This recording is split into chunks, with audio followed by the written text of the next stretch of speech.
You sure you're ready for this? I'll do my best. Your best. Losers always whine about their best.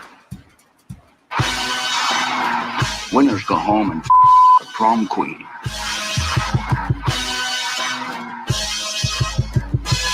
Welcome to the best soccer show. The best soccer show in the whole world. Here we go. It's the best soccer show. Jason Davis, Jared Dubois, locked in on a Sunday evening, talking about the beautiful game, the sport of soccer. Eating flatbread pizza. Eating some flatbread pizza. My quick pre-show meal was a flatbread pizza situation. And Jared, you have some issues with the thing that you just said. I'm eating flatbread, and so I assume it's pizza. I said, "Oh, you're having some pizza." No. You're like, "Oh no, it's flatbread." You may have misheard me. I certainly said flatbread pizza. I didn't say just flatbread. I would never do. But is it all pizza flatbread pizza? Yes, but I think there are only certain segments of bread that we call, or certain breads that we call flat breads, right? We don't call pizza dough flat bread because you don't make a pizza dough and then sell it just like that. Or like you don't. The only thing I understand is when people do like toppings. When people do like French bread pizza. I understand why that's a different thing. It's on a piece of French bread, or like English muffin pizza or something like that. But a flatbread pizza, I don't understand the difference. I don't understand what's so special. It's pizza that's too good for itself. Well, this is what I was saying. It's hoity-toity. So for us in this house, it's like it takes 15 minutes to make, right? You throw some stuff on the flatbread, you stick it in the oven for 10 minutes, and you're done. You eat it. So it's an easy meal that doesn't feel like you're doing fast I have the food same issue with paninis, like grilled cheese called a panini instead. Like you just put cheese between bread, he just has lines on it. Like it's still a grilled cheese. What are you doing? Because it was in a name brand oven press that makes it. Real quick before we get into this, I got a big show for everybody tonight. In my house, and this is not something that I was culturally like adapted to, every sandwich gets pressed. Every sandwich hits the grill and gets pressed in the thing my wife bought like 10 years ago. Like peanut butter and jelly? Well, we don't eat peanut butter and jelly as a rule. What? She doesn't like peanut butter. I tend to eat peanut butter. You're raising a child, dude. You need to have some higher standards. I got a picky child. He's not doing any picky for peanut butter and jelly. Absolutely too picky. He's got a consistency thing. I don't want to get into it. He just eats toast with salt or something. No, he likes ham. He doesn't do. You know what? I've told you before. He's like you. He doesn't do cheese. Oh, that you're doing something right with that one. Cheese pizza, which again, you both have that thing where you eat cheese pizza. But I'm never going to order cheese pizza, just so you know. I'm never because I need a topping to drown out the cheese. Okay, well, he will eat cheese pizza, but he'll also eat toppings with the additional. And we're trying to get him out of that. I don't want him to be. I don't want him in 30 years to be Jared Dubois. I want him to be. Oh, what the heck? A little bit more fun. Nick, should I be insulted by that, Nick? Is that side shade to me? What is that? No, it's accurate.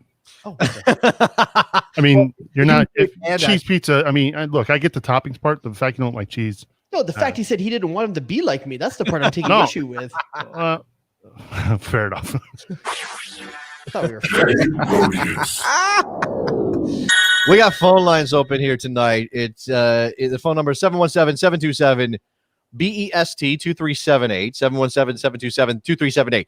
I want people to call us up because we're going to talk about the Hall of Fame. Let's set this stage here, Jared. Yeah. We're talking about the National. There's a reason why it's coming up. Soccer Hall of Fame. First of all, can we applaud Carlos Bocanegra for getting into the Hall of Fame? Everybody, Inland Empire's own Carlos Bocanegra, Alta Loma High School alumni. One of the handsomest men ever to lace him up for the U.S. only Hall of Fame player I've played against physically on the field. Is that true? Okay, that's true. All right, a double J Rodius. I don't know if that makes you. He played forward when I played against him. Oh, did he eat your lunch? I was playing on the wings. I was playing as fullback. Oh, he was playing forward. You were playing. Yeah. I was yeah. But yeah, I mean, everyone knew Carlos Bocanegra around here, and they actually knew him as an offensive player before he went to UCLA. So he goes. He could play anywhere. That was the crazy thing. He could show up anywhere on the field. But the day I played him, I think I remember him playing up top. What do we know about before we get into Carlos Bocanegra absolutely deserves a spot in the National Soccer Hall of Fame for sure. Captain, one of the best captains we've ever had. He was lethal in the air, scored a bunch of the best scoring defenders. Yeah, absolutely. And he was versatile. He didn't just play center back; he played some left back too. Don't forget handsome. That's what I said. The handsomest man to ever lace him up for the U.S. men's. I was already there. John Hartz might take issue with that. We may have to do a ranking at some point. I don't know. And put this to the people. I don't want it to just be us. Like everybody. Listen, and if you get one cap, do you qualify? Like, let's say you're super handsome and you get one cap. Are you the handsomest man to ever play for the national team? Does Heath Pierce get into this conversation or not? Like, how do you feel about that? And just in terms of handsomeness or in terms of number of caps? Which way are we looking? Damn, dog. Maybe both. I don't know. I mean, like if you're setting like 50 caps as like the level, I mean, you're gonna eliminate a lot of handsome men. Well, there is a cap level that you have to reach in order to be eligible for the National Soccer Hall of Fame. It's nice that you mentioned that. I do want to bring this back. So again, Carlos Bocanegra is inducted. There is a controversy, and Jared, let's go ahead, both of us, because I don't think you're going to be any different than me in this particular opinion. Hope Solo, no doubter, first ballot, should have been in the Hall of Fame. Nobody can figure out why. Yeah, I mean, you can figure out why. People vote with not just their brains; they vote with like other parts of their body. And for some reason, she's visceral. No. That's not appropriate. No, I didn't mean like that. Like, she makes some people feel uncomfortable, and they are not okay with her as the person off the field, so they're denying her something that she deserved on the field. It's a very Pete Rose-ish kind of thing, except she's available for Hall of Fame induction. But okay, hold on. Pete Rose violated the rules of baseball that were specifically written down. You're not allowed to bet on baseball. Violated some rules of society. She did, right? I know there were some legal things that she got outside the field. There were some legal things she got herself into. There were some. I don't think that anything that Hope Solo did crossed a line of invalidating her contributions to the U.S. Listen, Ronaldinho just spent 6 months in a Paraguayan prison or something. He's still going to be in their Hall of Fame if they have one. If the Brazilians had a Hall of Fame, Ronaldinho goes in on the first ballot. Yes, absolutely. And that's why we're all like, what the hell? Why are you denying Hope Solo? People don't like Hope Solo. And in all fairness, she's not very likable as well. There's plenty of things she does that people don't find likable, but she's the best goalkeeper to ever play on the female side and some of the men. If you throw gender out of the question and you're talking about some of the greatest international goalkeepers of all time, just based on what they did for their teams, Lev Yashin, who's the English keeper from '66 whose name is escaping, Gordon Banks, maybe you throw him in there. I'm sure I'm missing somebody. Keylor Navas, maybe CONCACAF, you throw him in there. Eddie in Brooklyn just got like a chubby. Eddie is Eddie, what have you done for me lately? He'll tell you best player in the history of CONCACAF, Keylor Navas. No, look, I mean, again, Gigi Buffon, like. That's where Hope Solo is, right? Yeah. That's where she ranks in terms of titles she's won, medals she's won, trophies she's won. And here's the thing. Also, she brought a lot of attention to the game with who she is as a person as well. She sold tickets and jerseys and got people to watch the games because of who she is, both in terms of how she presents herself. She's a good-looking woman, just like Carlos Bocanegra is a good-looking man. But she also was controversial, which made you want to watch games to see what she would do, She's going to be yelling at her back line. She's likely to elbow someone on the other side in the middle of a scuffle and going up for a 50-50 ball. You want to watch Hope Solo. She deserves to be in the Hall of Fame. She does. And beyond that, I mean, again, we come back to Steve Cherundolo, still not in the Hall of Fame. Oh, crime. Are we not doing our job? Are we not talking about Steve Cherundolo enough? Is that our fault? Well, so I feel, and this is something I saw from Stephen Goff, the Washington Post, that Hope Solo had the media vote. That's not why she didn't get in. The reason she didn't get in, according to his sources, was because actual Hall of Famers didn't vote for her. Now, that's like, this is our club, and we have some rules, and you're not, that could be the Cherundolo problem, right? I don't think so. I can't imagine what the Cherundolo problem. I don't get it. I don't know where the line is on him. He played his entire career in the Bundesliga. Maybe that's part of it, though. Best right back to ever play for the national team. Yeah, I think that's probably true. And if you are the best at your position in the history of it, I mean, the national team history, the modern one only goes back about 35 years. But if you're the best at your position, who else are you going to do? Frankie Hayduk? Well, I'm just saying, like, here's the thing. Does Frankie Hayduk make it in the Hall of Fame before Steve Cherundolo? No, can't, right? No, he's more popular. Well, that's not why you should be in the Hall of Fame. But played in the Bundesliga, won MLS Cup. He's played 3 World Cups. Frankie Hayduk was 90. Was he in 98, 2006? Was he in all three of those? He's for sure in 98. That's where he broke out and got seen by Bayer Leverkusen. I want to say he was in Korea, but I don't remember a lot of. He was in Korea. Well, then it's 06, whether or not he made 3 teams. And I know he made 3. And what I'm asking is if he made 4. I can't remember if he made 4. I thought you said if he made 4. No, I don't. He didn't make 2010. He was not on that team. Nick, you want to fact check that one for me when you get a second? I think he might have done 4. I think. All right, well, we'll take a look. Maybe I'm wrong. Here's the thing: does Frankie? You're saying absolutely no. Frankie Hayduk does not make the Hall of Fame before Steve Cherundolo. Not Jason Fields. You just think that won't happen. It shouldn't happen. Again, whether it does, I don't know, and I don't know Frankie's eligibility situation or where he is on the. This is one of those things where how does it break down again? It's reporters. It's Hall of Fame, and is there a public vote as well? No, it's 100% select media members. Hi, that's me. You voted? Yeah, I voted. We haven't been over this. I did vote. Okay, no, I didn't know you voted. Who'd you vote for? Okay, so I'm trying to remember my ballot. I just went back and looked at it. I shared it on the radio show. How many people? Okay, you're allowed to vote for up to 10 people. Did you know I had a radio show? I shared it on the radio show. I hear it all the time. You're ruining the bit. Absolutely ruining the bit. That's a weird. You have a Hall of Fame vote. I voted for. I did not vote for 10. The ones where maybe I was maybe a little too harsh were Kate Markgraf. I didn't vote for her to get in. Lots of people were talking about maybe she deserved to get in. I did vote. So I voted for Hope Solo, Steve Cherundolo, Jaime Moreno, David Beckham, Carlos Bocanegra. David Beckham? I don't like those. I don't like those kind of votes, man. I don't like those kind of votes. I just don't know how else he gets in. Because can I just be mad at you for a second? You can always be mad at me. You're mostly mad at me. No, and I think I also voted for Steve Ralston. I feel like Steve Ralston. Oh, I love Steve Ralston. Can you come on, dude? Yeah, hell, is it all-time assist leader? I think I'm not sure anymore, but one time was all-time. Yeah, it was in Major League Soccer. Frankie Hayduk was not on the 06 roster. Not on the 06 roster. What? Yep, he was not. He was not on the 2010 roster either. Then. Oh, I'm thinking 98. You said 06. I'm thinking 98. I apologize. He was on 98 and 2002. Those are the only two. When you said 06, Jason, I was talking about 98. That's where he got seen by Bayern Leverkusen. I said 98. I know he was on 02. He was not on the 2006 roster, so he played in 2 World Cups. Steve Cherundolo played in how many? Can we also get Nikki Subban on it? Thank you very much. Because that's again, this is the reason. Anyway, those are the people who should be in that we're not. Carlos Bocanegra, the only inductee this year.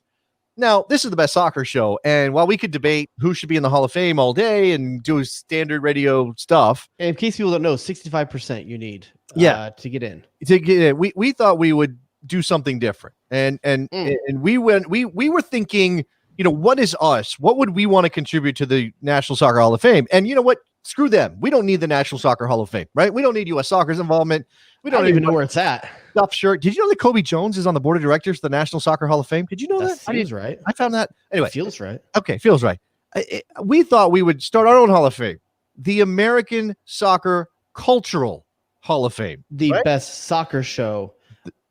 Cultural Hall of Fame. Well, it's the best soccer show. Like, we are the donors who created the wing, or donated the library to Yale or whatever. But this is our cultural soccer. Your Patreon dollars go to building this wing. Yeah, we're gonna get some designers on this. Some It's gonna be like the model. Best Soccer Show presents the American Soccer Hall of Fame Cultural Wing, sponsored by Powerade. Sponsored by Powerade. Okay. Yeah. Okay. Do you before we do this, let's get to a caller. It is a call-in show here on a Sunday night. I'm not sure who this is. We got a caller. Who's what's up? Who's this? This is a Hall of Fame voter calling. It's another Hall of Fame voter. See, now we can outnumber Jared and team up, John. You and me. I don't know what we're gonna team up against him on, but we can do that. Tell me your thoughts, Mr. Tannenwald. Here's what we're gonna do. We're going to say the system is broken, and the U.S. Soccer and the Hall of Fame has said for a couple of years now, we're going to fix it, and they haven't fixed it yet. Well, fix it. Well, and I say that as somebody who they've called to ask for advice on fixing it in the past, and they haven't fixed it yet. They have not fixed it yet. And how do they fix it, John? How do you fix it? That's a good question. You start taking ballots away from people if they don't vote.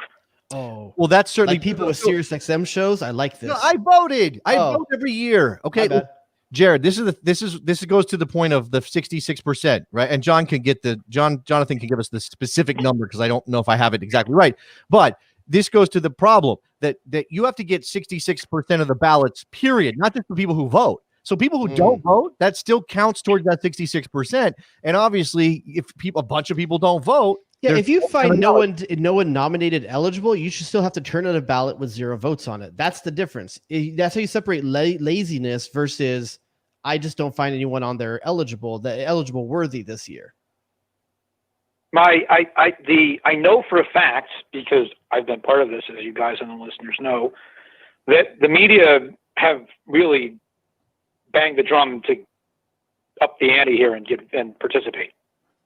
And the media vote has jumped a lot in the last couple of years because those of us who've been involved for a long time have told everybody else, pay attention.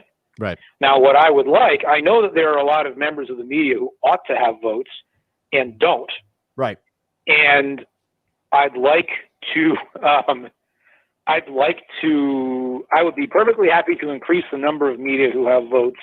And people are going to say, well, the media shouldn't be in charge of electing the Hall of Fame. I'm fine with that in principle. But in this case, unfortunately, there ain't that many other folks who've been paying enough close attention. Right. Well, I mean, I'd be willing to bet, John, that a lot of those no votes or ballots that aren't turned in or what, I'm going to bet that a lot of those come from actual Hall of Famers. I mean, it seems possible that that's the problem. And if I don't know, my worry, I don't have any substance behind this. I'm not even sure I should say it out loud. But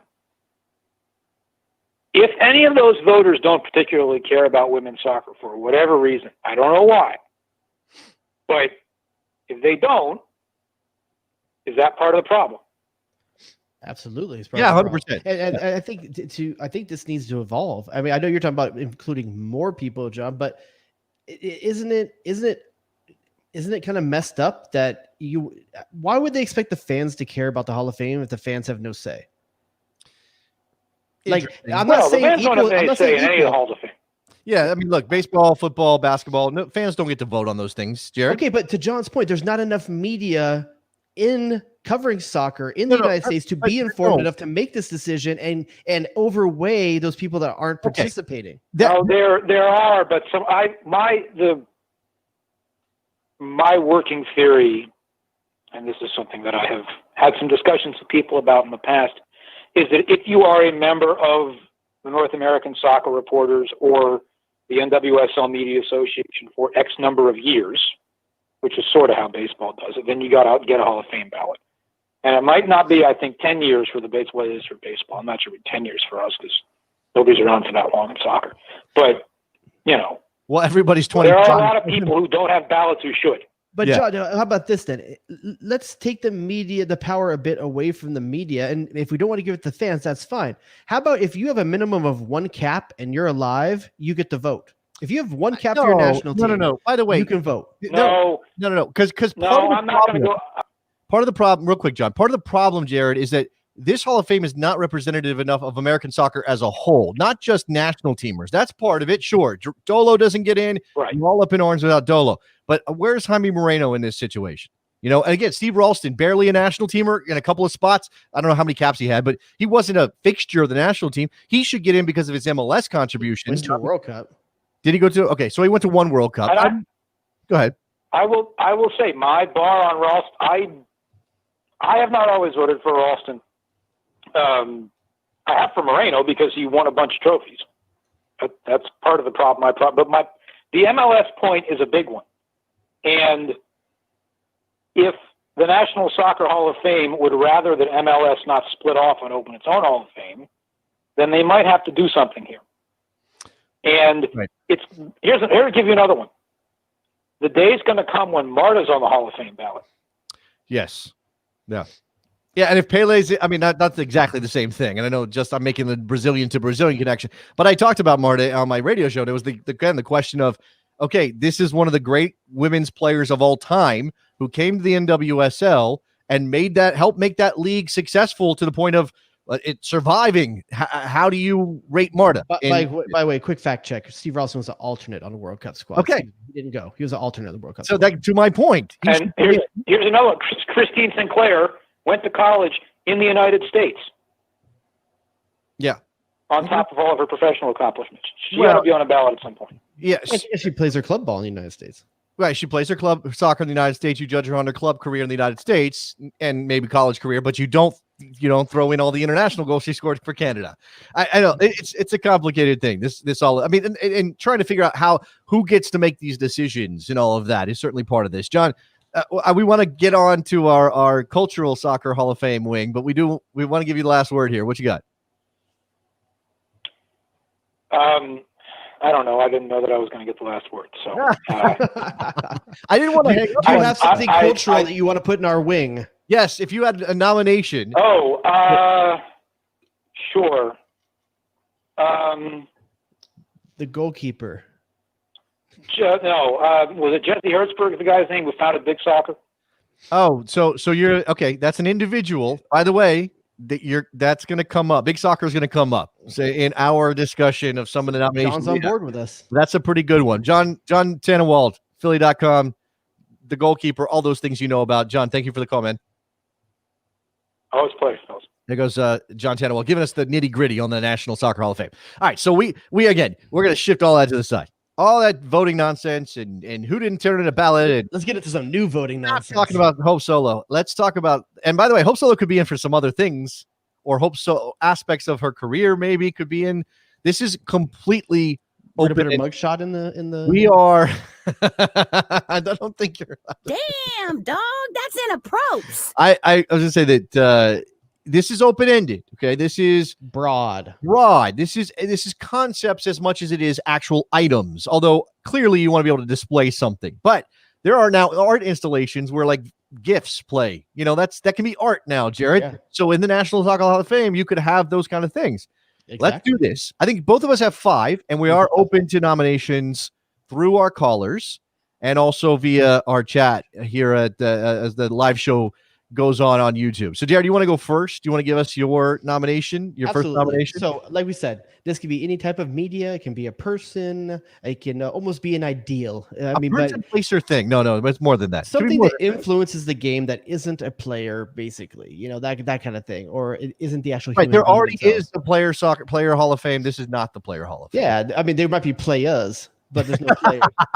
There might be players. Speaking of players, my first one is the Offside Rules. Sean Francis's long-serving blog, now defunct, but filled a big hole in the American soccer culture landscape. For quite some time. Not exactly the Paris Hilton of American soccer, but he was in that range, right? Like that was. You said Perez, right? Perez. I said Okay, Perez. I meant Perez. Yeah, Perez Hilton. I got my Hiltons confused. You know how they're related and the names so close together. That kind of, right. Sean Francis, who obviously used, from that platform went on to become MLS Insider, which was a unique moment in American soccer that we have not founding Asbury Park FC, which could be in this as well. But I think we're just going to put it all together with this. Oh, you're throwing Asbury Park on top of Offside Rule? I don't think. No. I'm saying that it's all an extension of each other. It started with this, like that whole cultural Sean Francis. Okay, movement. but I do think that you would need a separate nomination for Asbury Park.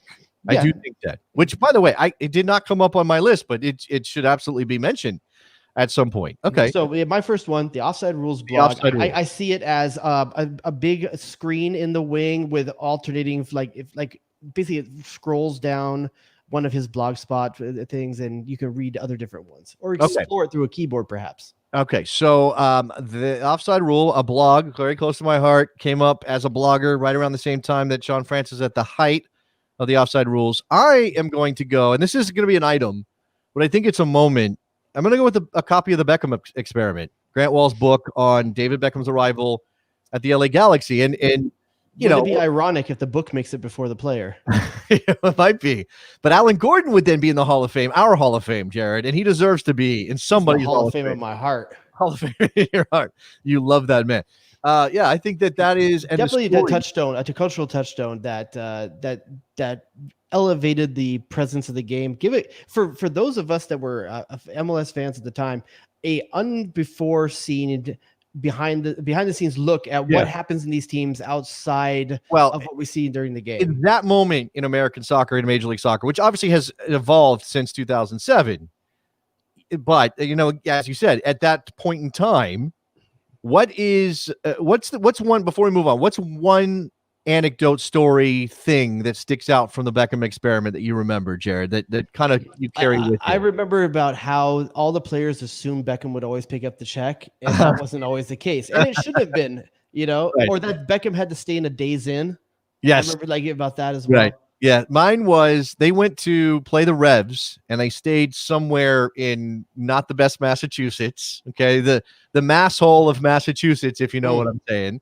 And they were having their pregame meal the day before something, and it was fried chicken. And this is when Abel Xavier was there with the Galaxy, and he was like, "No, this is unacceptable." And it is Abel Xavier way, and David Beckham was sitting there like, "What? What's happening here?" I totally understand. Love Why would it. you have fried chicken for athletes? Love it. All right, so that's one from both of us. Let's go to Nikki Soup and Sausage and get one from our inimitable producer here. What's up, Nick? Yeah, well, this is not mine. This Oh. this one came from one of our Slack members, Allison, Oh, who did not want to call in, was not feeling comfortable, but she wanted to submit this nomination for one of the greatest photos. Say my name. Greatest photos in American soccer history. Oh, I think I know what this. Oh, it's the Breck Shea. Oh, nicely done. The Breck Shea dual shotguns, red, white, and blue tank top. It's And what are we calling those board shorts, by the way? I don't. Those are like man, I don't know. They're not OP, right? What's the style on them? I don't. Here's what I don't approve. Okay, and this is maybe the most Breck Shea thing. If you're, maybe this is my California bias. You're gonna rock a tank top and the board shorts. Why don't you have flip flops on? Flip flops. You're saying you don't like You the got black socks and tennies on, man. Yeah, maybe a little bit more Texas thrown in there. The Breck Shea photograph with the double guns. That probably. By the way, didn't that photograph pop up while he was in England? And they were all like, "What's happening? What did we just do?" Yeah. All right. That's one from us. One from Allison. By the way, new Pittsburghite. I don't know what you. Pittsburghian. Pittsburghtonian. Allison, congratulations on that. James in New Jersey wants to jump on the phone and give us his suggestion. James, you're on the air. What's up? Hey, what's up, guys? Big fan of the show. I've been listening to you guys since way back in the OG days. So I love that you guys are back. Best soccer show, all that stuff. I'm actually not so much on the culture aspect of it, but listening to you guys talk with Jonathan and listening to sort of the way Jared was talking, I wanted to sort of throw in a curveball and see what you guys thought of it. So basically going off of what Jonathan was saying and the issues and sort of reading maybe what Jared was thinking about it, do you think that maybe it would be better if they separated MLS and U.S. Soccer Hall of Fame? And the reason, part of my motivation in asking that is because I know that basketball has the larger Basketball Hall of Fame, and I think that sort of gives MLS some as sort of an excuse to have the larger framework. And I understand how in some ways it's good, but I feel like MLS may never get the respect and the recognition that it deserves with the U.S. Soccer Hall of Fame. And I also think that we've been fighting the whole MLS U.S. Soccer affiliation, the sort of monopoly of the two or the marriage of the two. Mm-hmm. And it may actually be a good thing to sort of separate MLS and U.S. soccer because of all the different things that are coming into this. U.S. soccer men's, U.S. soccer women's, MLS. We've got arena soccer. We've got college soccer. It's just so much for one Hall of Fame that I think it may actually be better to have it as MLS, and then you can have U.S. soccer. What do you guys think?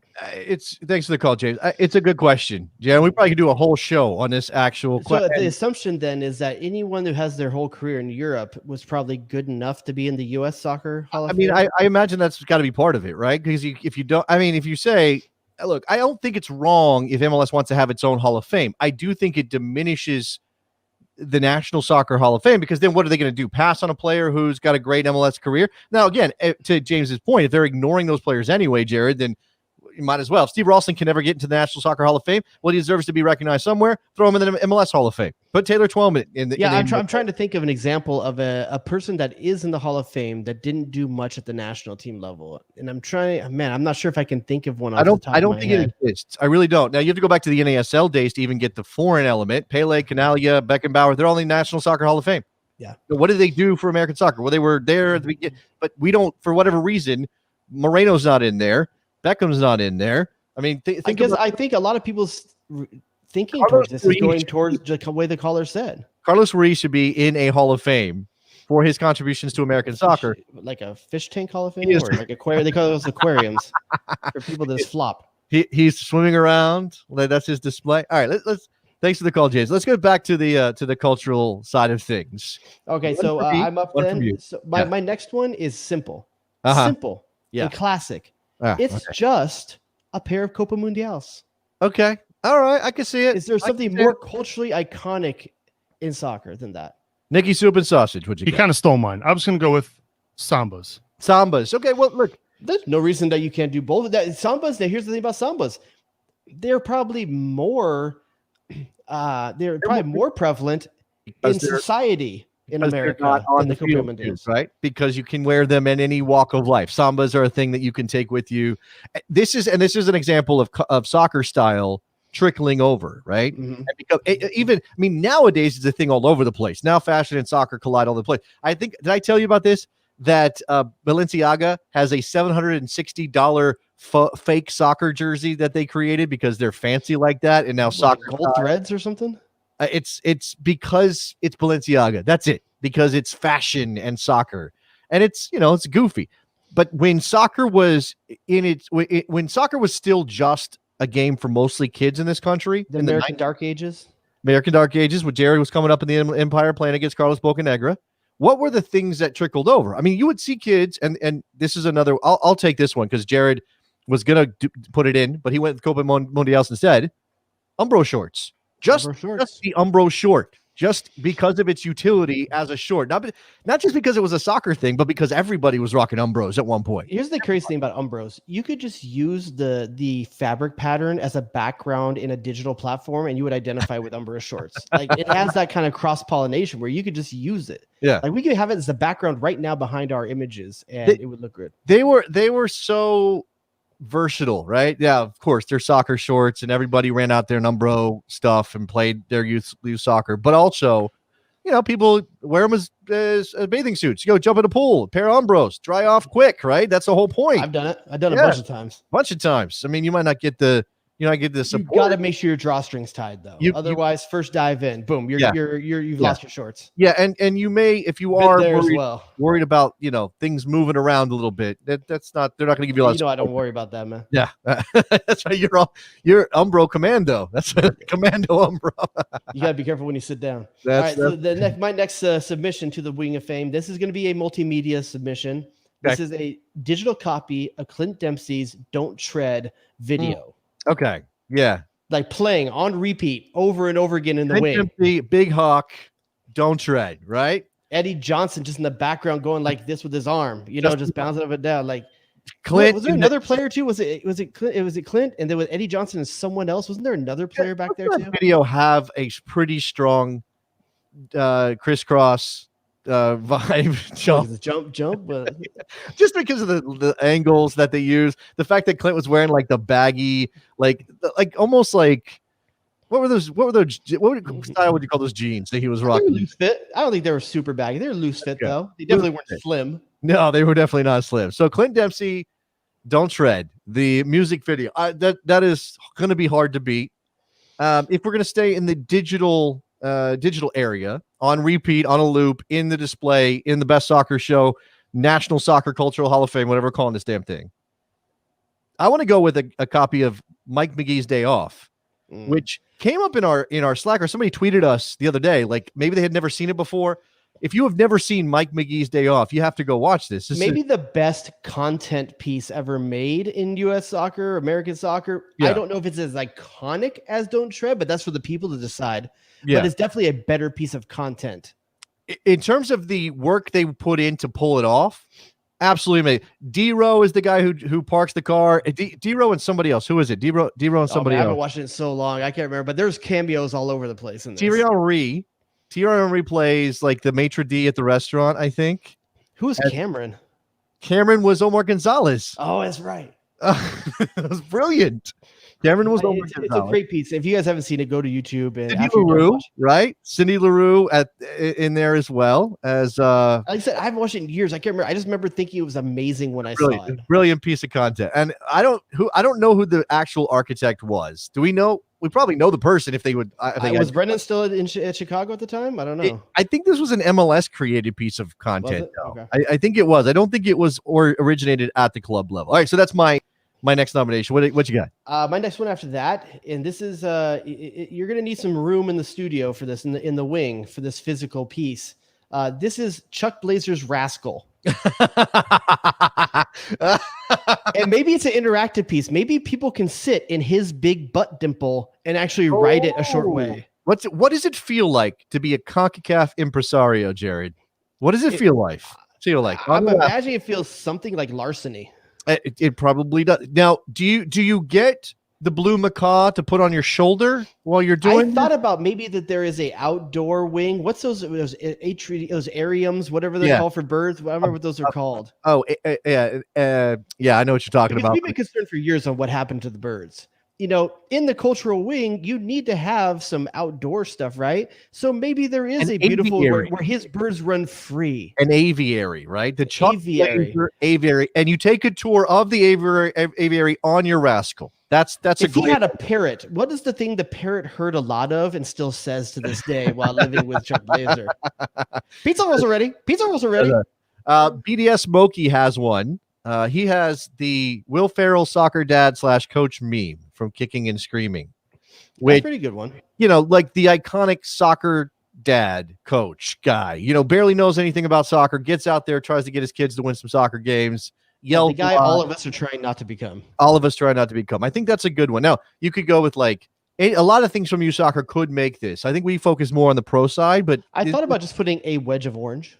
You could do that. Now you would have to like lacquer it or something. Maybe the shape of the wing is in an orange slice shape. That'd be interesting. I think we could probably work that in somehow. Okay. My last submission of my 5. Oh, hold on. I get a turn, man. Oh, I'm sorry. I apologize. You're right. I skipped you, man. Okay. I am going to take, and this goes back to what Jonathan Tannenwald teased by accident by mentioning the founder of Big Soccer. Yeah. I'm going to pick something from Big Soccer. I'm going to pick the Americans Abroad board on Big Soccer. I know that Big Soccer as a whole probably deserves it, but for some reason, this board, I agree with you, because you could keep up on a lot of parts of American soccer through newspapers at the time, what short-lived internet there was.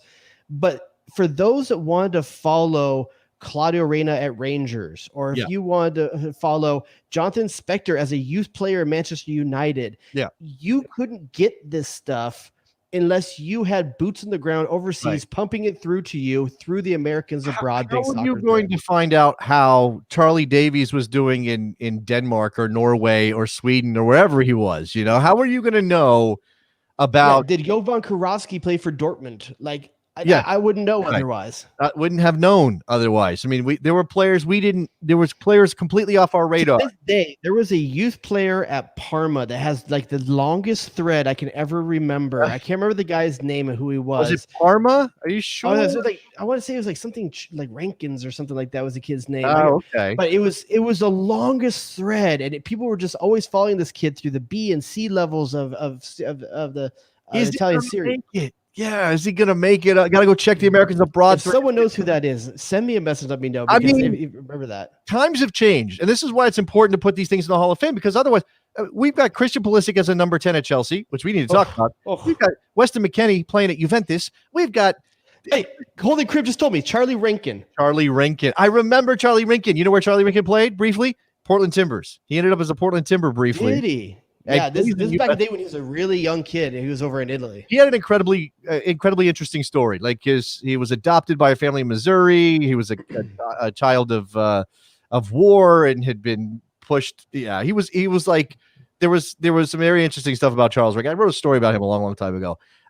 That's a good one. Americans Abroad, always the place to go to catch up on like the 30 minutes that somebody played in the Austrian second division when we thought that was the big deal. Now all you have to do is just follow Brian Sciaretta, but back in the day it was harder. Well, there was a Yanks Abroad website eventually, but I mean, that was happening around the same time, but Americans Abroad, the thread or the board specifically was the place to go. All right, Jared, now it's your turn. Give me your my last one. This was close to my heart. Watched it many times. The Our Way DVD, the 2002 World Cup Chronicle, the Our Way DVD. Now this is going to be hard because in my wing now, I'm playing Clinton Dempsey's Don't Tread. Yeah. And I'm also trying to play the Our Way DVD. Which one am I muting? Yeah, that's a good. Well, no, there's It's a headphone station. There's a headphone situation. You can take the guided tour via the headphones. You can, go from station to station. Maybe we have buttons that allow directed sound is a thing, Jared. You just you put it there. We're getting us a tip on Mike McGee's day off. James is letting us know that Kick TV did that. Oh. Which I'm not sure. Were we working for Kick TV at the time? Because we may have. Were we ever working for Kick TV? We technically worked for Kick TV. I think we were outsourced. I think we were 1099. Well, does that count as working for Kick TV? We're like, I had a shirt. Yeah, we did get shirts. That's right. That shirt is now a medium. I'm letting you know. I have a couple of shirts. Still fit. Still good fit. Mine do not fit. I was just about to. I think I've only done 3. No, you've done all yours, I believe. No, I've just done 3. But I'm about to make an audible. I'm about to go in a different direction. I was going to say, I can throw this as honorable mentions. I was going to throw out the Wizards Rainbow Kit, which is just very iconic as a particular moment in American soccer fashion, which I think is interesting. But now that I think about it, and maybe I'll throw it to you, Jared. Which one of these things deserves to be nominated first? Alex Morgan sipping tea against England, or we're putting memes in the wing. Okay. Or Megan Rapinoe's. It's Rapinoe's. It's Rapinoe, right? No, it's Rapinoe. It's on the cover of magazines, for God's sake. It is. It's her thing. That may be the winner over everything. To be honest with you, don't bias the voting. Don't do that. My bad. Don't bias the voting. I would definitely put that in, though. I would put that moment as a big display piece when you first walk into the wing, or even potentially a statue. Is it a statue? Could it be a statue? Would it work as maybe? It works better as a statue. Maybe some sort of like I don't know, silhouette situation, right? Maybe giant silhouette. Maybe it's like even got a hint of movement in it, like like one of those images that kind of looks like it's moving just a little bit, but not really doing anything. Maybe it's just Megan Rapinoe in that silver paint that you see guys in the street where they're like the fake robots, and then she scares people. The fake statues and stands per. Oh, you're actually going to get her to stand in the Hall of Fame. Yeah, okay, I mean, what's she going to cost, right? We got money for the wing. We got Patreon. All right, 2020 should be a hologram. Oh, there you go. Like Tupac. It could be a hologram. Yeah, we don't. Well. Oh, here's one. Here's one from the chat. Deuce face probably belongs. Now, would it be one of those big cutout heads that people took to games after that? Yeah, it's an artifact. It's an artifact. What's a museum without art? Well, it's not a museum. It's a Hall of Fame. But still, you walk into the baseball of fame, you're gonna have the Mickey Mantle's mitt or something like that. You're gonna have like things. Yeah, I think that's. I think Mickey Mantle's bad, not his mitt. But all right. I don't even know if I got to 5, but I don't care. That's enough. We're gonna put these all together. And by the way, does Nikki Soup and Sausage have one? You already did, right? You already had the Sambas. Yeah, Sambas were mine. Okay, so Nikki's thrown in with the Sambas. We had a couple from the chat. We're gonna put this all together in a list. Everybody's gonna vote. Now we got to figure out how to set the bar, right? We need to set it up so you get 3 votes. 3. You get to pick 3 things max off the list, but you don't have to do just one if you want. You vote for one if you need to have 65% to get into the Hall of Fame, just like the real one. 65% of the people who vote have to include the particular item, thing, concept, idea. To vote, make sure you're following us on Twitter, Bestie Soccer. Follow us on Instagram at The Best Soccer Show. Make sure that you are paying attention to our socials. We'll be putting out where to vote. Yes. And then look, we can collect these through various means. I have no problem. This is sort of like voting in real life this year. It does whatever it takes. Send us your picks at Bestie Soccer. Make sure you follow Bestie Soccer first, because otherwise you're not eligible to vote. You have to be following our show account. And then submit your ballot. Give us your picks, up to 3 max from everything that we said tonight. And we will, again, share the list so that people have reference on this. But now the Best Soccer Show, Cultural Hall of Fame is coming together. I'm excited. It's in your hands, people. All right. I mentioned this already, but we have to talk about what's going down in Europe with Americans. Now, the season has started in England. Christian Pulisic has not yet played, so we will not have a chance to talk about whatever his performance is. I mean, do you want to kind of like... Do you want to get ahead of it? And I'd like to hear it 10 times. Get together, get our canned response. Like, oh my gosh, Christian Pulisic was so great. Or man, that was a little disappointing. We hope he's better next week. Like, do we want to can some responses? I'm going to say it's a good first time effort back after being injured. Okay, so we're waiting on that. But think about this moment, all right? And I tweeted this out this on Thursday, Jared, and I feel like American soccer's having a moment. You've got Christian Pulisic at Chelsea, just handed the 10 shirt, which we know matters. Juventus has signed Weston McKennie, a kid from Texas. You've got Tyler Adams at a Champions League level club in Germany. He scored the goal to push them into the semifinal in this last Man of the match today in their cup performance. Man of the match today in a club performance in Germany. Yes, it's a lower division team, but it is what it is. We also, you want to throw in this other exciting thing, which we don't yet know. He's going to have this year to kind of sort out where his level is. Giovanni Reina getting ready to be part of whatever Dortmund does in 2021. It just feels like American soccer's having. You'll see them all over the place right now. People are putting out all these memes of just an entirely European-based national team, and it kind of works. I mean, you got to force a couple pieces. Some people you don't. Is Gio Reyna ready? I don't know. Is Anthony Robinson ready? I don't know. There's some pieces out there that you have to suspend a little bit of logic, but it's an exciting thing when you look up and down the roster. Is Zach Steffen even going to play? There's some things out there we don't know, but it's a really, really interesting thing. And listen, Christian Pulisic is wearing the number 10 at a top 3, top 4 team in the Premier League. I mean, before this was what? Eden Hazard, Juan Mata? Yeah, Willian wore it last year. Willian, yeah. I mean, it's an elite level. To say that there's an American wearing a 10 shirt at a top Premiership club, I didn't know that I would see that in my time, to be honest. Yeah, you don't give the 10 shirt to someone that you expect not to be central to what you do. Yeah, that's not a thing. So that's Frank Lampard saying, "Hey, this is my guy." Yeah, on some level. Now, again, it doesn't mean that he's going to start every week. It doesn't mean he's going to score 15, 20 goals this year. It doesn't at all. It just means that Chelsea really believes he's going to be central to this. And that's true, even though they've, I mean, look, Timo Werner plays a different position, but think about that, by the way. Christian Pulisic hooking up with Timo Werner. That's going to be a thing to watch. Havertz.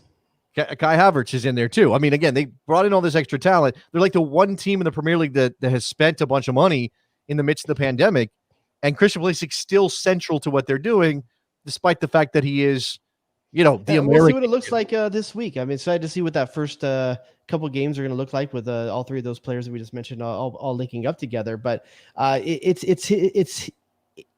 Christian Pulisic's world right now. He's the captain of his team at 20 years old. He's done the 10 shirt at Chelsea. This kid now just has to live the life and live up to the hype. And I think that he has a better chance of doing it than anyone before him. That includes Dempsey, Donovan. This kid has a different possibility than anyone else before. Now, I don't know that he'll ever lead the U.S. national team in goals or assists.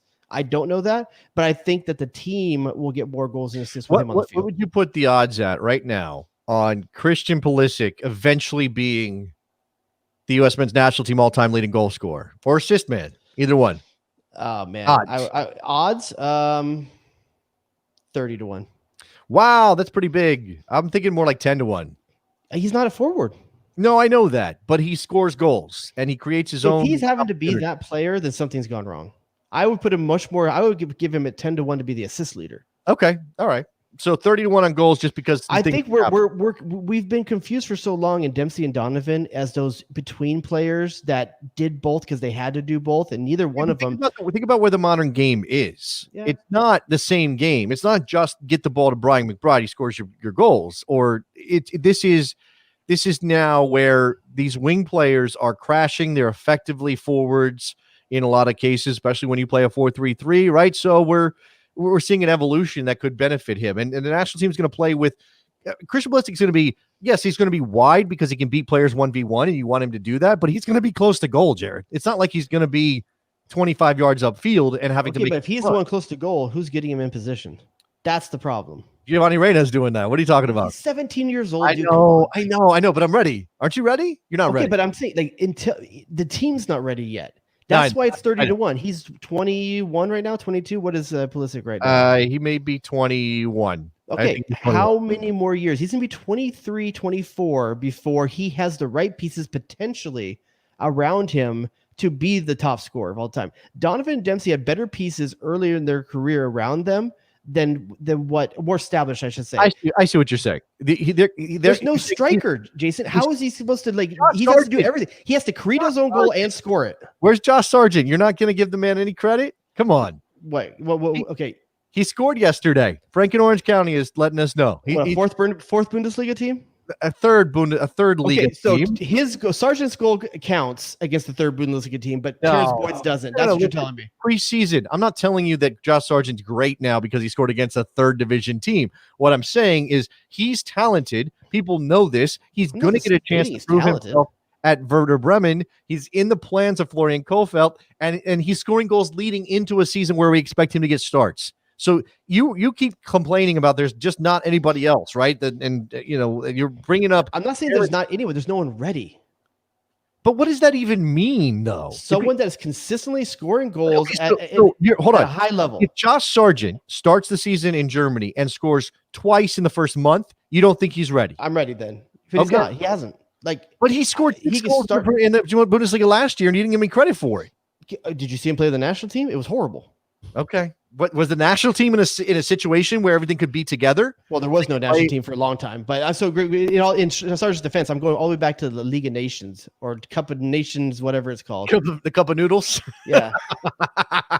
What you got, Nikki? I'd like to put saltines in there. It tastes better that way. Go ahead, Nick. One thing I think that, and I know you guys haven't touched on it a whole lot. I'm also concerned about Christian Pulisic's ability to stay healthy, because he seems like he was hurt quite a bit this year. And I know it was a different year, first year in the Premier League, but that was kind of concerning to me. So to get to that, 55 or 56 goals as a U.S. men's national team player, I don't know. Can he stay healthy?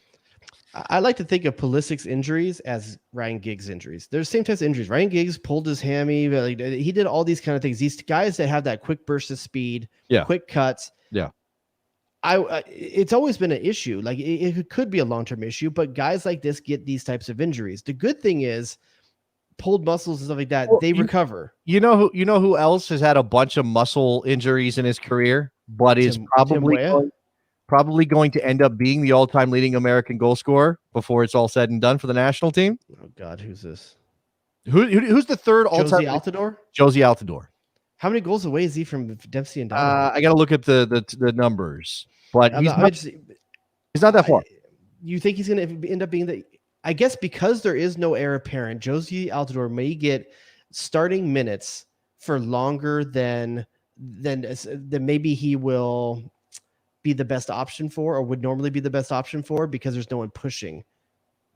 Would that be fair? Okay, I mean, well, Josie Altidore is still effective, and especially against CONCACAF teams. He's still effective. By the way, how many more years is Josie Altidore? Let's assume Josh Sargent is everything you want him to be. Let's just make this assumption. I'm going to retract something, though. Okay. Actually, now I don't think Josie gets there. Josie is 30, and he's 15 goals off the record. So he's not getting there. But he is third all time, and he's done, despite the fact that he's got a bunch. The question is, how many more months is Josie Altidore a starter on the national team? That's the question. And Josh Sargent and Gyasi Zardes have to push that. They're the only people that get to decide that. Berhalter will pick one of those two guys the moment he feels that they're better. But they're not. So Josie Altidore. It's been a while since we had a bet. You want to make a bet? I bet by the time we get to March, when the national team is supposed to play Nations League, Cup of Noodles games, that Josh Sargent is clearly the number one choice for the U.S. men's national team, with no questions asked. I won't bet against that because I don't know that Josie Altidore will be healthy, and I think Josh Sargent could. If he gets minutes, he'll be the number one. Okay, all right. But what I'm saying is that there won't be people being like, "Oh, I wish we had other options." I'm saying that people will be like, "Josh Sargent's our man." You think he's gonna be so good? We're still not gonna wish we had other options. No, I'm not saying. Okay, always wish you have options. What I'm saying, Aaron Johansson has a better chance right now of being the starter, I think, than Josh Sargent. Oh, are you serious? That's wild. He's playing and scoring. He's been in the national team before. He's played at a higher level. Aaron Johansson went to a World Cup. He hasn't been in the national team picture in 3 years, and you're going to suddenly say, "Oh, we're going to bring him back." And by the way, speaking of guys who get injured all the time, I'm not saying that Aaron Johansson is their answer at striker. I'm saying that he may have a better chance in the short term of being the solution. I don't think that that's remotely close. But let's go to the phone lines and talk to Jack from Michigan about Weston McKennie. Jack, save us from this. Go ahead. Yo, what's going on, boys? What's up, man? Hey, what's up? Hey, quick question for you about Weston McKennie. Obviously, he moved to Italy recently. And my question is, y'all think he's kicked it with Ronaldo off the pitch? You think they're chilling right now? You think any kickbacks, anything like that going on? You I'm know not what? sure you It should takes kick up time, with Ronaldo. obviously, but Yeah, hold on. I think this dynamic could be fascinating. Now, I don't think that they spent any time together yet because I think Ronaldo walls himself off from the rest of the world, or he's the universe revolves around him, so he doesn't. I don't know that he connects that way. But I could definitely see a situation in which Ronaldo, who now is what 33, whatever he is, 32, whatever. No, he's older than that. He's older than Messi, so he's 34, 35, where he's like, you know what? I'm starting to lose it a little bit. Like I'm not as cool as I used to be. I need to Still find. not married, right? He's not married still, right? No, he's no. he needs a cool American to kick That's it what I'm saying. off the pitch. You know what I'm saying? He needs that. He may think of Weston as being like his hype man, but I think Weston is That gonna. I like. I'm not sure Weston wants that gig though. I think he's better than that gig. I don't know that there's a Oh single no, young man. you want to be Ronaldo's right hand man. Do you? I would say there's not a single young man in his 20s that doesn't want a little bit of what Ronaldo got. Isn't the dynamic weird? It's like when you were in high school and there were 25-year-old guys hanging around. You're like, what are you doing here? Why are you? So you're saying that smoking Ronaldo weed? is basically Matthew McConaughey? Yes. Cristiano Ronaldo as Matthew McConaughey in Dazed and Confused. Yeah, absolutely. You notice that his car was always full of people that wanted to have fun, right?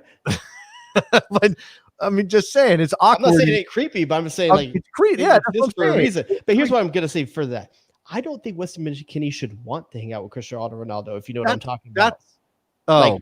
Like you may want to distance yourself with that dude. Don't go to Vegas with him, is what I'm saying. No, definitely don't do that. Yeah, stay away from that area. Yeah, how do you engage without getting yourself wrapped up in stuff that maybe you shouldn't be involved with? I don't. Is Torino got enough going on that there's stuff outside of whatever Cristiano Ronaldo's doing? There's stuff there, man. There's stuff there. Okay. I mean, look, it's Italy. There's stuff everybody. I mean, Italy. Yeah, I can see it for sure. Is there someone else on the Juventus team that he should be hanging out with? Like, should he be hanging out with? Okay, should he be hanging out with Cristiano Ronaldo or with Pirlo? No, don't hang out. Well, hang out with Pirlo if you want to have like a refined night out. Yeah, sure.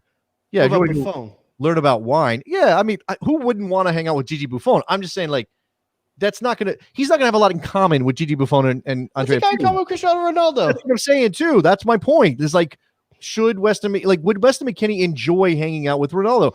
Obviously, the argument is, of course, you hang out with Ronaldo. He's Ronaldo. Yes, I like bottle service. Yes, I like hot women. Yes, I love free entry to clubs. I mean, like, oh yes, I like going there in a Lamborghini. Yeah, dude.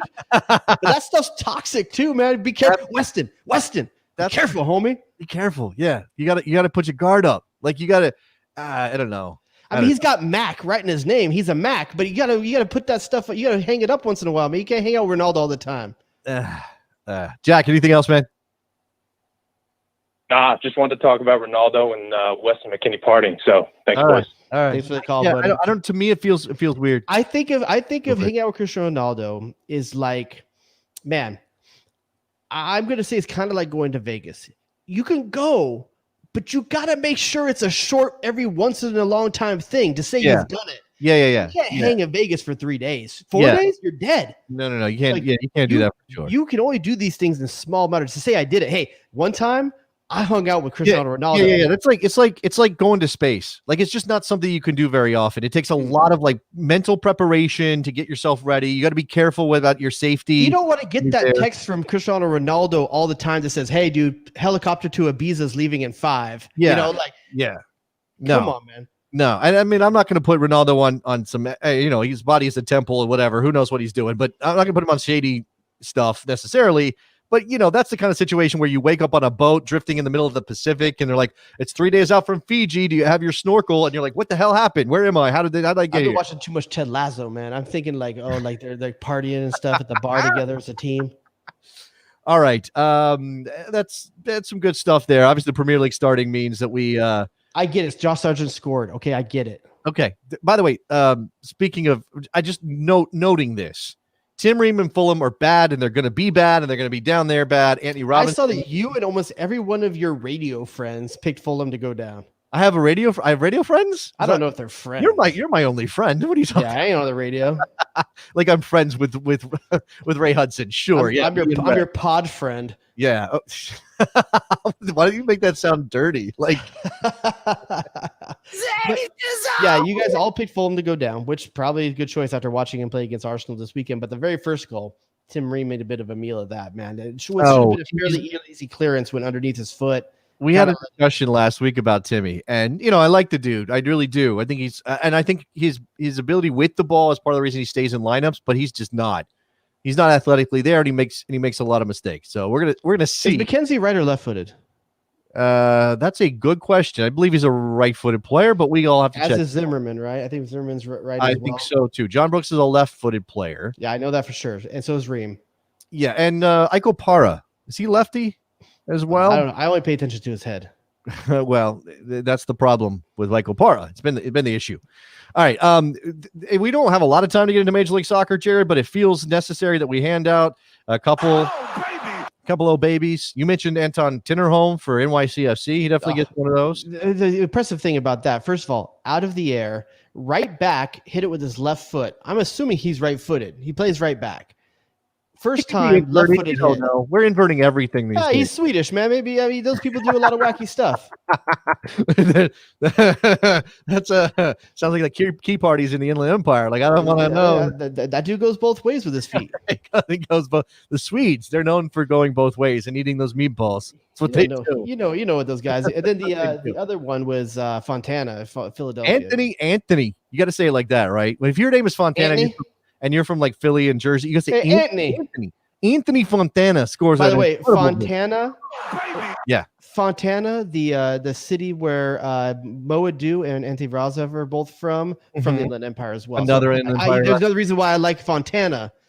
Jesus. Okay. All right. So you got to rep the Inland Empire, even when he's not actually from your hood. 2 goals on the night too. I mean, definitely looking good. That Philly team's young, man. The Philly team's young, fun. I mean, it's an interesting team to watch right now. In another context, on another show, when we weren't talking about the Cultural Soccer Hall of Fame, the wing of the Hall of Fame with all the culture in it, we might talk about how Atlanta is melting down.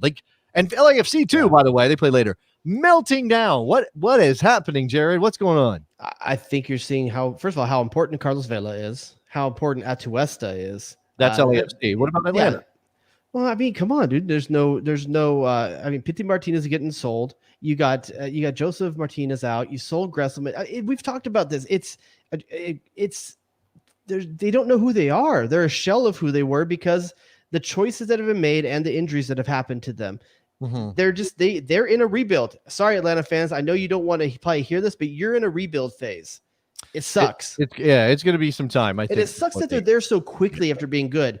They could have, if they had been able to keep that core together, and maybe this is all stems from Tata Martina leaving. Maybe he was the magic that was keeping it all together. Mm-hmm. The choice to bring in Frank de Boer, that team could have been good for 6-7 years. They lose one of their key players to the Premiership. Martinez goes out. It all starts unraveling from there. And Frank de Boer is the guy I think pulling the strings the wrong way.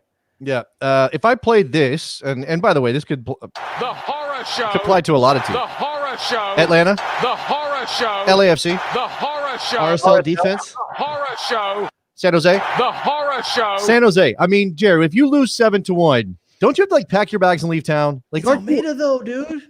I mean, what about him? What I mean, he's the Bushido guy. Shouldn't he be like my honor? So I get that, man. I get that. But this is also a team that was semifinals in the MLS back tournament. Like not too long ago, they were decent. They were looking good.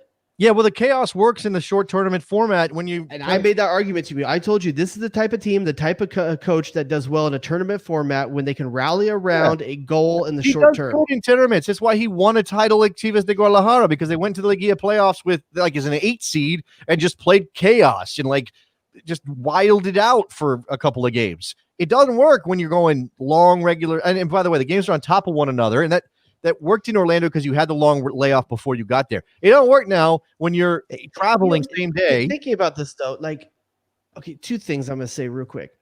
Is the East better than the West? Their point totals at the top are way ahead where the West is. Always better than the West. That is not true, dude. Nas, Jay-Z. Oh my God. They're always leather jackets. What? Why gold chains.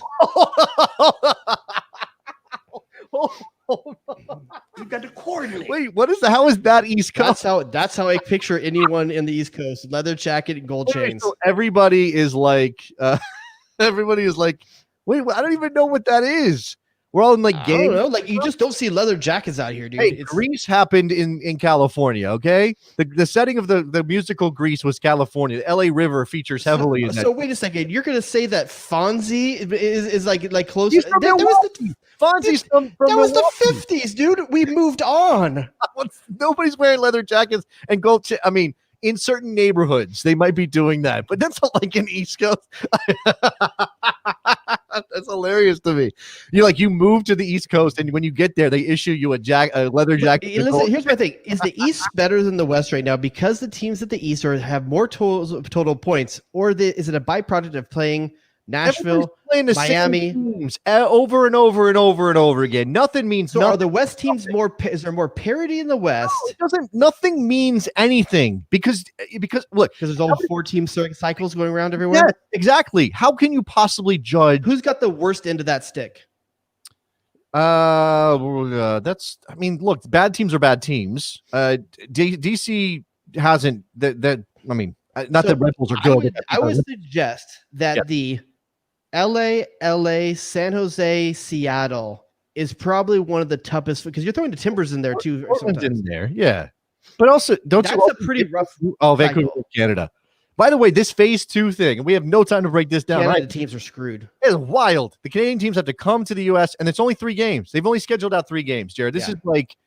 And supposedly there's gonna be 9 more after this or something. This is how I lived my life when I was 23, right? Like I only knew what was going to happen in the next week. I had no idea. There's no planning. Like you make an appointment a month from now. What are you talking about? I'm gonna be dead by then. There's no. My dentist asking me to make an appointment 6 months from now. Like, what are you talking about? I might not live here. I might not have a car. I might be backpacking across Europe. You might not have teeth. That's right. I might trade him all my teeth. In order to yeah. So of what I was just saying, what's the harder pod? The one I just said to you, and this could be a pick your poison if you would like. That doesn't sound right either. By the way, I don't even know if you're damn dog inappropriate. Hard pods. I'm not sure I want anything to do with hard pods. Let's talk about some hard pods. Soft pods either. Really. So we got the 5 we just said: the LA, Seattle, Portland, San Jose. LA. You've got the middle swing. You got the Dallas, Houston, Minnesota. By the way, Chicago. Minnesota might have it rougher than most because Sporting Kansas City's in that mix. And it's not that Dallas or Houston are great teams, although Houston is on a good run and Tab got them playing some good soccer. It's that Minnesota has to fly to Texas same day, play a game, and fly back. And they got walloped in Texas not that long ago. But at home, they're great. At home, they look like one of the best teams in the league. Obviously, bringing in Reynoso is huge for them. He can play. You're going to be watching this. So which of those 2 pods do you think has it rougher in terms of opponent? I understand the travel piece. The travel piece is definitely the LA teams are making out on that. The LA teams are definitely, and so are the New York teams, just be able to go just across a little bit of space there. I don't know. I think they all suck. All these pods suck. They're bad. They're bad pods. They're hard pods. They're bad pods. Or so. I mean, what do you want to say? I do. Again, I think. I don't know. I mean, look at the pod on the East Coast. You got the 2 Florida teams, Nashville, Atlanta. That's a ghetto, man. If you're talking about like your neighborhood, you're saying neighborhood is a ghetto. It's a soft pod. There's nobody doing nothing in that. Nashville looks good in that group. Yeah, well, hey, Nikki, is Cincy in that group? Is Cincy in that group? Or you guys more in that New York group, aren't you? Right? We've got Red Bulls and I think NYCFC again. Hey, have you guys sold Lacadia yet? First of all, it's Locadia. Whatever. That's DJ Jurgen Locadia. Hey, have you guys sold leukemia yet? That's not. No, it's no. No, Bojack. That guy they scored a goal. 7 games. He's a lot. 1 goal, 7 games. It's yeah. Yapstam is learning some stuff about defensively. They're still decent. I mean, they're not. Okay. What are you talking about? They had a bad game last game, but they've had some good games where they were in it. They're -10. Their goal differential. Yeah, but some of that was before him as well. They've given up more goals than everybody, but Chicago. He didn't get into the middle of the MLS back tournament, right? He started at the MLS's back tournament. Yeah, so they had 2 or 3 games before that started. Though. Just 2. Okay. And they conceded 4 in those 2 games. 2 yeah, and 2. well, they also had the win over Atlanta, which looks nothing like it, and Red Bulls too. By the way, they conceded 3 in that game. I'm sorry. They if you lose to FC Cincinnati, your coach is probably getting fired. Listen, I guess defense is all subjective these days. I've got like shell shock from watching these San Jose and Real Salt Lake teams, man. Yeah. All right, we got to wrap this thing up. I want to get to little points of business, and I always forget to mention this at the top of the show, but if you've made it this far, then you're likely to want to give us a rating and a review and help us out. And if you do it on Apple Podcast, that's probably the best place, but really just do it everywhere.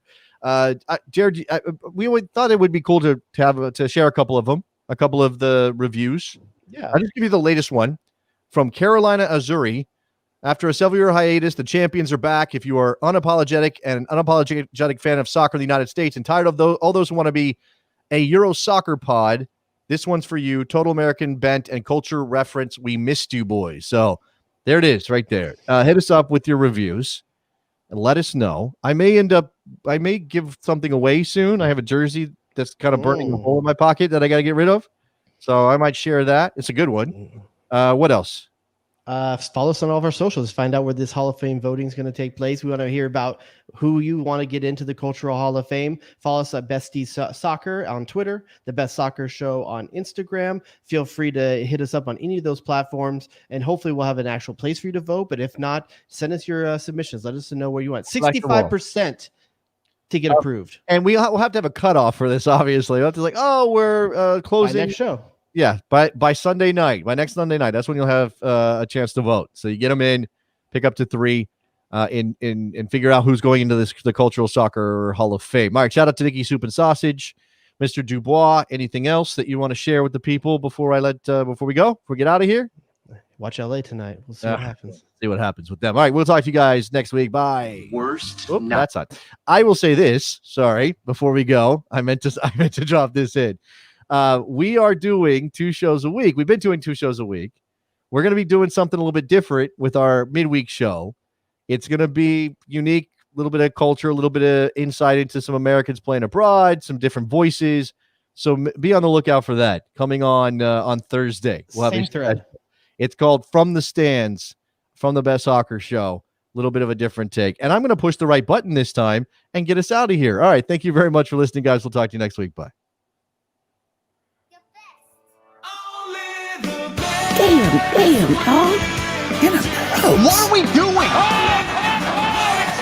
Playing hot dogs and donuts with 2 fangirls in the locker room? Eddie, what have you done for me lately? You shut your mouth when you're talking to me. Get to the chopper! Danger zone! Oh, baby! You got to coordinate. What? You just become best friends? Yep. What are we doing? Wouldn't be caught dead in a sweater vest. Jay Rodius.